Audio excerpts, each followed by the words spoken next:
RRQ mampu mendapatkan juara regular season atau bahkan Navi yang akan mendapatkan poin pertamanya. So FPL, mana tepuk tangannya? Let's go to the land of down. Oke, match terakhir ya, match penutupan untuk regular season. Satu kemenangan saja yang dibutuhkan oleh RRQ. Dan kalau misalkan kita lihat draftnya, ini draft yang pernah dimunculkan dari tim sebelum Navi, Om. Sebelum Navi. Ramblian. Oke. Tapi itu pakai Franco, jadi baksianya jungle, Franco roamer. Kena tabrak roda, ditarik. Iya. Itu udah sering banget kita lihat waktu itu. Oke. Sekarang diganti sama Selena. Oke, Selenanya nih. Ini punya peran penting juga pasti untuk Selena ya, karena bisa trapnya dia. Open vision sih, dan ini cukup menghambat agar Chow-nya tidak terlalu aktif nanti. Harus injak dulu, ada efek slow yang dirasakan oleh Kars. Oke, tapi Lele dari Rins tidak kena, jadi tidak bisa disambut terlebih dahulu oleh para pasukan dari tim RRQ dan Emblem misalkan Omawa. Iya, dari emblemnya juga, emblem support masih ya. Dan Tenacity dibawakan oleh Gairan ternyata. Rins. Oke, poking dapat sedikit untuk Rins. Dan emblem tank ya, ini untuk Idok membawakan juga Tenacity dan Firmness. Firmness, bukan Vitality yang bisa menambahkan 250 HP. Alright, tapi lihat di depan sana, para pasukan dari tim Navi agak cukup berani untuk bisa masuk lebih dalam lagi. Karena jangan sampai Kosedonya itu terpotong. Kondisi Idok itu cepat banget untuk bisa melakukan rotasi loh, Lim. Iya. Itu yang harus diperhatikan, tapi lihat di arah bottom lane, CV bener-bener terpressure dengan pergerakan. Dia nggak mau terlalu terburu-buru menggunakan sprintnya. Dan bahkan para pasukan dari tim Navi, posisi dari gold mereka mencoba untuk mengejar. Dan first blood belum bisa didapatkan. Jump kill tidak ada, tapi nampaknya satu first blood malah didapatkan oleh Idok again. Top klasemen MVP regular season by Roamer, Idok. Apa terlalu cepat sih tadi, miskalkulasi juga dari damage. Masih belum kelihatan nih combo dari Baxia Selenanya, tapi kalau ditabrak kayak tadi ya Revitalize udah jadi solusi banget. Pasti ya, Revitalize. Dan memang untuk bisa mendekat ke Turtle ini dengan bantuan dari Selena. Oh, tapi lihat di depan sana, Revitalize masih dengan poin. Wasipao berhasil mendapatkan Turtle dengan atas satu korban jiwa di tengah tadi, jadi masih worth it. Iya, dan itu cukup disayangkan karena lebih banyak pemain RRQ sebenarnya tadi. Dekat dengan Turtle-nya juga dan harus tercuri untuk Turtle yang pertama. Goalnya nggak jauh pastinya ya. Dan sedikit pok untuk Kars. Menelan tadi ya. Damage yang besar juga dari Solitaire. Wah, gila sih. Garote dan Solitaire sih. Apalagi sekarang Garote itu bisa sering banget Rins sangat dapat satu poin kill. Wasipao RRQ kali ini bermain dengan luar biasa, tapi no, 16-0 Mirko again. Mirko, oh my god. Mirko lagi-lagi dengan Navi 016 yang dimaksud Mirko. Oke, tapi ini full house ya. Tersisa satu suara aja tadi untuk Navi, sisanya full 2-0 bahkan. Mirko sebenarnya nggak suara untuk Navi itu. Ya dia skor akhirnya. Dia skor akhirnya, betul. 016. Tapi Navi makanya mungkin bisa menjadi pembuktian juga. Karena ingat, ini adalah one last match, satu pembuktian terakhir untuk para pasukan dari Way of Dragon. Bakal coba di following up, tapi nampaknya Kars sudah ada jalan lagi untuk pulang. Di depan sana para pasukan dari tim Navi bakal coba melakukan following up. Tapi nampaknya Kars masih bisa selamat berkat Feb. Zaman ya. Dan ini dimaju lagi Susujin. Oke, tapi nampaknya di depan sana Susujin nggak mau memberikan petir untuk seorang Idok, tapi tidak bisa lagi diselamatkan. Idok sudah terperang di depan tanpa adanya coverisasi, dan Feb berhasil menukarkan posisi yang tadinya Kars bisa menjadi point kill bahkan dari Idok dengan Revitalize-nya plus Revitalize. Ya itu bagus banget tadi memang, tapi audience prediction 81% untuk RRQ. Toy, punya Corrosion sekarang. Tapi detailnya juga punya item ya, belum jadi. Tapi ini masih mending sih. Mau ke Haskell ya kalau detail. 81% itu masih mending menurut gua, karena dengan posisi yang satu di top klasemen, yang satu di bottom klasemen, biasanya itu 90%-an. Sebelum di depan sana Feb akan coba dipukul mundur dengan reverse strike dan bakal retribution. Di tangan Wasipao untuk kedua kalinya. Hayabusa berhasil mendapatkan satu turtle aja udah mahal, dan ini dua turtle harus didapatkan, sedangkan Rins Seratul Maut bakal coba untuk mundur ke belakang. Dengan ada para pasukan dari tim Navi, mereka mencoba untuk mencari point kill. Flicker for defensif, kembali Feb dapetin momentum, dan Navi 1200 gold di atas RRQ. Ini dahsyat sih. Dari retribution Wasipao ya. 2 kali tadi.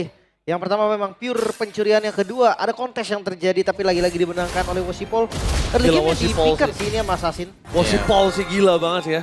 Ya soalnya ini juga duelnya Assassin lawan Assassin ya. Ya benar banget, tapi tentunya di depan sana para pasukan dari tim Navi, mereka harus lebih berhati-hati, tidak boleh terlalu confident dengan keunggulan yang mereka miliki. Ingat, masih ada sosok dari One di arah itu dulu Kim. Dan harusnya kondisi saat ini udah ditanggulangi oleh CV. Dia tidak under banget, dia tidak kalah, dia bahkan dapat 1 point kill. Oke, dan Arki harus bermain sedikit lebih sabar juga ya. Kita belum melihat dari range-nya bisa mendapatkan point pick up dengan cepat dengan Selena yang dipakai.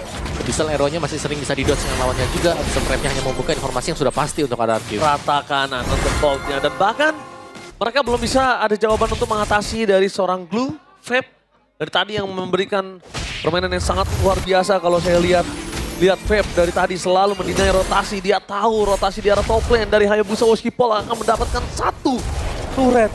Dia coba kasih vision, dia coba kasih detailnya sedikit, Lim.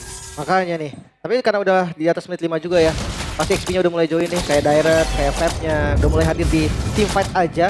Sementara di laning jauh akan ada battle assassin yang kayaknya nggak bakal battle amat, tapi Wosipol. Tapi lihat Wosipol mencoba untuk menghindar, damage-nya dimaksimalkan, tapi 1 mukul Shadow. Menyelamatkan Wosipol di top lane. Informasi yang didapatkan adalah tidak ada Quest Shadow aja, karena Retribution belum terdeteksi ada atau tidak dari Wosipol. The team fight di arah mid lane. Ready. Dan bahkan kalau mereka memangsa team fight, Idok akan menjadi korban untuk ketiga kalinya. Level 11 kayaknya dari Wosipol setelah Purple juga, tapi setup cepat mulai dilakukan. Araki, mereka mau pasang ketiga. Oke, mereka mau dan Retribution di tangan Wosipol. Perfect tackle for Navi. Memaksa mundur ke arah belakang, nampaknya berpasukan dari tim Navi. Kali ini hanya bisa menggendong depan saja. Web mencoba untuk mundur dengan adanya flicker yang masih available, gak bakal dipaksa oleh para pasukan dari tim Navi. Oke. Perfect turtle. Awal yang baik, 2000 gold bahkan diungguli oleh Navi. Baik sekali untuk Assassin, Om Wawan. Betul, ini sangat-sangat baik sekali dari Navinya. Mereka tinggal mengendalikan ya untuk di early yang sudah mereka dapatkan sekarang juga. Dan mereka harus berhati-hati, tapi ya ini tetap dengan notes di mana One juga jangan sampai jadi dari Toy. Oke, One dari Toy mungkin bisa kita bilang agak kurang diperhatikan oleh para pasukan dari tim Navi karena mereka lebih prioritas untuk menuju ke arah EXP, mid, dan juga junglernya yang udah benar-benar ditutup oleh para pasukan dari tim Navi. Lihat RRQ, 2400 gold difference. Mereka butuh waktu yang banyak untuk stretch gimana game ini bisa dipegang sama mereka. Mereka harus tahu siapa tapi lihat Kars! Berhasil dihindari oleh seorang Rince. Gak ada jawaban, Duel Dragon, preventif, tepat following of Davis, tebakan Idok is coming. Mencari di mana si Feb berada, tapi nampaknya Feb sudah turun di depan sana. Membuat para pasukan dari tim Navi memilih untuk mundur. Gertakan di arah mid lane, gagal untuk mendapatkan 1 turret. Bahkan sebaliknya, dari Toy berhasil membalaskan dan kondisi saat ini, para pasukan dari tim Navi, mereka bisa mendapatkan Ido, masih ada Revitalize, terbagi menjadi 2, bahkan terbagi menjadi 3, dan Ido berhasil ditunggangi oleh Feb. Feb di depan sana berhasil memberikan momentum, tapi tidak ada jalan untuk pulang. Dan this is Captain Toy speaking ready to take off. Bahkan double kill didapatkan oleh para pasukan dari tim RRQ. Meskipun begitu, shutdown yang sangat baik di tangan Wosipol, 3-0-3. Tetap gold masih bisa dipegang sama Navi ya. Seenggaknya turun RRQ. Mereka juga paksa untuk defense di bagian mid-nya. Ternyata dari segi item, Om. Yap, yang kita mention tadi ya, bagaimana One-nya jangan sampai jadi juga, dan ternyata untuk Toy-nya ini sempat mendapatkan corrosion bersama dengan Windtalker juga. Jadi secara attack speed-nya mungkin akan cukup terjaga nantinya kepada Toy, terutama nanti untuk di next team fight. Sujin, Holy Crystal berhadapan dengan second item untuk si Wosipol tadi. BOD yang sudah selesai menuju ke Endless Battle. Ya kalau ngomongin sakit, ya Wosipol juga udah sakit banget nih. Betul. Jadi nggak bisa dianggap remeh. Tergantung timing dari masuknya. Kalau kita ngomongin soal assassin, yang buka skill duluan biasanya yang akan kalah. Tapi untuk Lord yang pertama, kayaknya nggak bakal buru-buru. Keduanya sama-sama assassin, gak ada yang bisa pegang Lord juga. Yep. Dan midnya sama-sama masih ada. Oke, dan Toy yang sudah punya Haskell ya tadi. Jadi duel dari Marksman juga jangan sampai ada weakness point Navi yang pecah sehingga menimbulkan momen untuk RRQ. Wait. Oke, tapi nampaknya shutdown! Direct again memberikan permainan, dan this is Captain Toy ready to take off! Meanwhile, di belakang satu zoning out yang berhasil dilakukan kepada seorang Valentena membuat Feb tumbang. Gak ada falling out yang dekat. Second, menuju ke arah sosok seorang Sujin. Tapi nampaknya double kill dari Kars. Bahkan looking for triple kill. Bahkan coba dipaksa oleh para pasukan dari tim RRQ. Terlalu kuat zoning yang dilakukan. Tapi lihat di depan sana, Riz gak punya kuasa. Kalau misalnya di burst, dan Sujin harus menahan Lord. Akhirnya mereka merelakan Lord tersebut. Dan RRQ dalam sekejap berhasil membalikan kembali keadaan. Thanks to Dairon. Tiba-tiba saja momentum yang dibuat lagi-lagi late Dairon membuat kesempatan dari Navi kembali turun. Jauh loh, goldnya langsung. Tarik habis. Sebuah kombinasi yang memang manis ya tadi antara Badang dan juga One di mana weakness point akhirnya kembali berhasil untuk dipecahkan. Dan terbang lagi untuk kedua kalinya untuk Toy. Dan sekarang Lord jatuh ke tangan RRQ. Dari Navinya hanya bisa melakukan defense juga. Mereka sudah bermain dengan sangat bagus tapi satu momen mereka kehilangan tempo permainan. Bisa saja untuk di zoning dulu. Karena targetnya adalah mid lane nih. Selama mid lane yang terbongkar, Wasipol akan semakin tipis pergerakannya. Zonanya akan semakin kecil. Apalagi warning terhadap purple buff yang dia miliki itu akan cukup berat nantinya. Tapi lihat di depan sana, Wasipol sedikit terdeteksi. Susuchin masih mau lebih. Tidak bisa dipertahankan, dibongkar abis. Turret dari mid lane oleh tim RRQ. Belum ada kombinasi Baxia Serena ini, Om. Belum sama Dari sekali. tadi ya, belum kelihatan juga. Ini lebih kombinasi dari Badang One. Badang one betul juga. Ada setup yang masuk, pecah weakness point, terbang akhirnya. Tapi lihat arah top lane Dairon!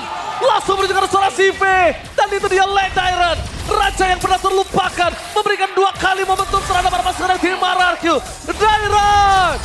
EXP laner yang pernah terlupakan dan bahkan balik lagi ke Emil dan memberikan pesona yang luar biasa.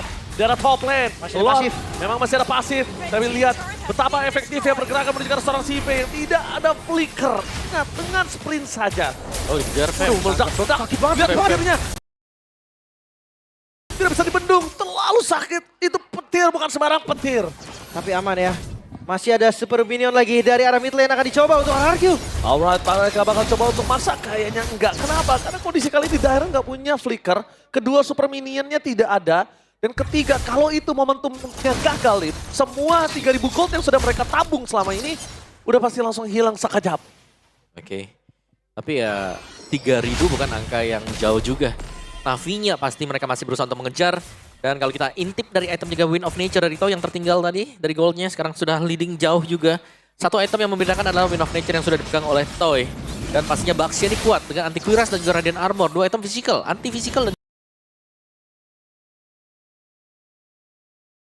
juga anti magic. Wah, ini nggak bisa ditumbangin instan nih. Wah, ini mereka harus dapat satu dulu sih. Lele-nya satu, poking.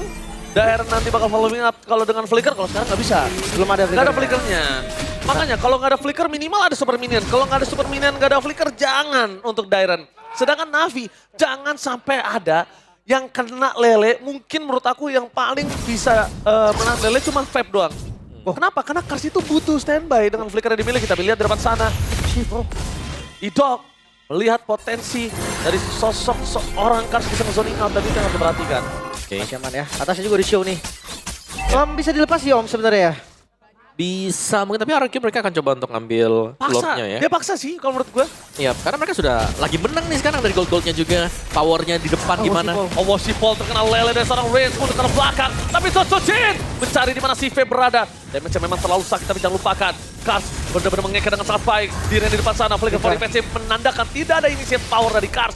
Ditutup. Tapi bukan berarti Feb tidak bisa mengorbankan jiwa dan raganya dengan flicker yang dia miliki. Oh, dipaksa masuk sepertinya Feb. Cari vision di depan dan Wasipol dapat lumpur. Oke, Wasipol memang dapat lumpur tapi lihat Kars segera maut. Duel Dragon ke arah siapa di depan sana belum terdeteksi. Dan bahkan Toy siap untuk melakukan defense dan Red bersama poin dari seorang Susuchin. Berhasil mendapatkan Lord untuk ke arah belakang. Lihat Toy di depan sana seorang diri mencoba untuk selamat dari tunggangan dan Wasipol bakal coba digaruk oleh seorang Rincia. Tapi X-Magic standby dan itu dia. 1v1 situation. This is Toy. Captain Toy berhasil menyelesaikan tugas satu poin kill yang sangat mahal. Itu dia. Terpisah tadi team fight-nya. Dimana Hayabusa yang mau tidak mau terjebak dengan Cosino terakhir masih bisa selamat memang. Tapi Lord tetap diamankan RRQ. Mereka bisa mendobrak pertahanan dari Navi. Setuju, ini kenapa aku bilang bisa didobrak. Pertama masih ada flicker dari Dairon. Kedua dengan adanya Lord yang cukup perkasa dan lane di tiga-tiganya berantakan semua untuk Navi. Ya, dan ini weakness point yang harus dijaga banget ya. Dari Navi yang mereka belum bisa memaksimalkan Dairon! Kars. Following up damage yang kurang membuat Dairon kali ini belum berhasil mendapatkan poin kill. Tapi lihat, satu initiate dia berhasil mendapatkan satu turret di arah tengah. Dairon memilih untuk mundur. Initiate power yang sudah selesai. Tapi membuat para pasukan dari tim Navi mereka harus wanti-wanti karena di arah top lane. Tim RRQ tidak akan kenal kendor. Pengen coba dirombak dan bahkan di depan sana. Sotonya berhasil dan this is Scout and Toy speaking. Ready to take home. RRQ Triple kill. berhasil mendapatkan triple kill dan menutup game yang pertama. One moment is real, Le Dairon. Selamat datang Raja dari segala raja sebagai champion dari regular season MPLID season yang ke-15. Yes. Early game tadi terlihat cukup sulit ya. Waktu Hayabusa